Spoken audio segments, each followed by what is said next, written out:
Hello દોસ્તો, ઘણા time પછી આપણે આ વિડીયો બનાવીએ છીએ. તો આજે આપણે વિડીયોની સ્ટાર્ટ ફરીથી કરીએ છીએ. થોડોક વધારે ટાઈમ જતો રહ્યો તો આજે આપણે વરસાદી માહોલ છે. તમે અમદાવાદમાં હશો તો તમને ખબર હશે આજે વરસાદ સારો એવો પડ્યો છે. તો વરસાદમાં એક ફેમસ આઈટમ બહુ વધારે ખવાય છે દાળ વડા. તો આપણે આજે ઘરે છે ને દાળ વડા બનાવશું. તમે જોઈ શકો છો આપણે મગની દાળ છે એને એટલીસ્ટ તમારે 4 કલાક પહેલાં પાણીમાં પલાળી દેવાની.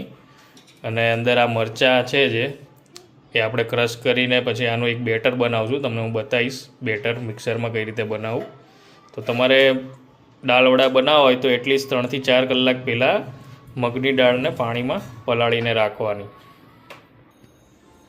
તો આપણે આ મગની દાળને મિક્સરના બાઉલમાં નાખી દીધું છે ને આપણે મિક્સરમાં મૂકીને હવે એને ગ્રાઇન્ડ કરી દઈશું.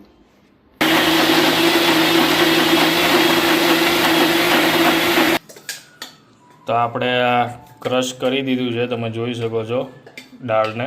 તો આ ટાઈપનું બેટર બની જશે. આની અંદર આપણે મરચાં બી એડ કરી દીધા હતા એટલે થોડુંક તમને લીલા જેવું લાગતું હશે. તો તમે મરચાં બી સાથે નાખી દેવાના એટલે બધું એક હારે ક્રશ થઈ જાય. આપણે આની અંદર આશરે 1 થી 2 ચમચી જેટલો ચણાનો લોટ એડ કરશું આપણા બેટરની અંદર. મીઠું તમારા સ્વાદ મુજબ તમે એડ કરી શકો છો આની અંદર. ગરમ મસાલો આપણે નાની ચમચી નાખશું. ખાવાના સોડા બી તમે આશરે તમારી રીતે નાખી શકો છો.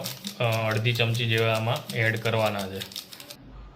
લીંબુ તમે અંદર આખું અથવા અડધું તમારા સ્વાદ મુજબ તમે એડ કરી શકો છો. કોથમી છે, કોથમી તમારે આવી રીતે પલાળીને રાખવાની છે એટલે જે કચરો એ નીકળી જાય. એ કોથમી બી તમારે આની અંદર ડાયરેક્ટ એડ કરી દેવાની છે. બધી વસ્તુ હવે આપણે મિક્સ કરી દઈશું. પ્રોપર રીતે મિક્સ થાય ત્યાં સુધી આને તમારે અંદર મિક્સિંગ કરતું રહેવાનું. તો આપણું ફાઇનલ દાળ વડાનું બેટર તૈયાર થઈ ગયું છે. તમે જોઈ લો બધી વસ્તુ આની અંદર આપણે એડ કરી દીધું છે.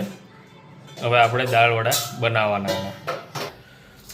આપણે તેલ મૂકી દીધું છે.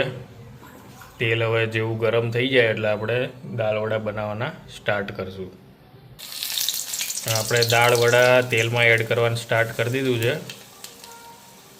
તમે જોઈ શકો છો દાળ વડા તેલમાં ડીપ ફ્રાય થઈ રહ્યા છે. તો આનો જ્યાં સુધી કલર રેડ જેવો ના થઈ જાય ત્યાં સુધી એને ડીપ ફ્રાય થવા દેવાના. તમે જોઈ શકો છો આ રેડ જેવા કલરના થઈ ગયા છે. હવે આપણે આને બહાર કાઢી લઈશું. તો ફાઇનલી દોસ્તો આપણા દાળ વડાની પ્લેટ તૈયાર થઈ ગઈ છે. અને દાળ વડા ડુંગળી વગર તમને ખબર છે મજા ના આવે એટલે ડુંગળી આપણે સમારી દીધી છે. બાજુમાં મરચાં છે આપણા તળેલા અને સાથે ટમેટાનો સોસ છે.